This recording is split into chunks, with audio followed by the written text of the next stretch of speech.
ಇದು ನೋಡಿ ನಮ್ಮ ಸಿರ್ಸಿ ಎಂಬ ಊರು.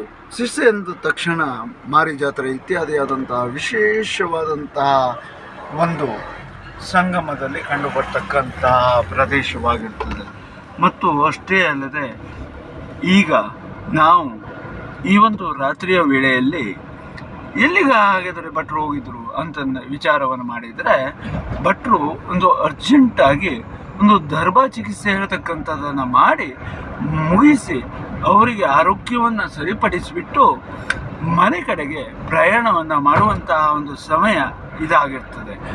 ಮತ್ತು ಅಷ್ಟೇ ಅಲ್ಲದೆ ಅವರ ಆರೋಗ್ಯದಲ್ಲಿ ತುಂಬಾ ಒಂದು ಕ್ರಿಯೇಟಿವಿಟಿ ಹೇಳ್ತಕ್ಕಂಥದ್ದು ಒಂದು 10 ನಿಮಿಷದಲ್ಲೇ ಕಂಡು ಬಂದಿರ್ತದೆ. ಚೇತರಿಕೆ ಹೇಳ್ತಕ್ಕಂಥದ್ದು ಇಂತಹ ಒಂದು ಅದ್ಭುತವಾದಂತಹ ದರ್ಬಾ ಚಿಕಿತ್ಸೆಯ ಶಕ್ತಿ ಅದಕ್ಕೆ ಸಾಧಾರಣವಾಗಿ ಊಹಿಸಲಕ್ಕೂ ಕೂಡ ಸಾಧ್ಯವಾಗಲ್ಲ. ಒಂದು ಉದಾಹರಣೆಗೆ ನಾವು ಇದರಲ್ಲಿ 24 ವರ್ಷಕ್ಕಿಂತಲೂ ಮೇಲ್ಪಟ್ಟು ಅದರಲ್ಲೇ ಕರಗತವನ್ನು ಮಾಡಿಕೊಂಡ್ರೂ ಕೂಡ ನಮ್ಮ ಹತ್ರನೂ ಕೂಡ ಊಹಿಸಲಿಕ್ಕೆ ಸಾಧ್ಯವಾಗ್ತಾ ಇಲ್ಲ.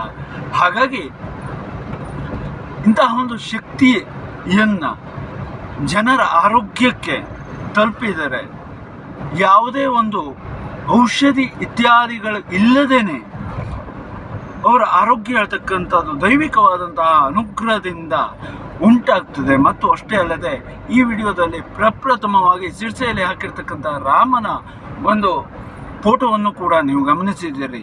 ಹಾಗೆ ಅದೇ ರೀತಿಯಲ್ಲಿ ರಾಮನ ಒಂದು ಅನುಗ್ರಹವು ಕೂಡ ಭಕ್ತಾದಿಗಳಿಗೆ ಉಂಟಾಗಲಿ. ಮತ್ತು ಅಷ್ಟೇ ಅಲ್ಲದೆ ದೈವಿಕವಾದಂತಹ ಶಕ್ತಿಯ ಮುಂದೆ ಇನ್ನು ಯಾವ ಶಕ್ತಿಯೂ ಕೂಡ ಇಲ್ಲ ಹೇಳುವಂಥದ್ದು ಮಾತ್ರ ಈಗೀಗ ಇಷ್ಟು ವರ್ಷದ ನಂತರದಲ್ಲಿ ಜನರಿಂದ ಬರ್ತಾ ಇರ್ತಕ್ಕಂತಹ ಅಭಿಪ್ರಾಯವಾಗಿರ್ತದೆ.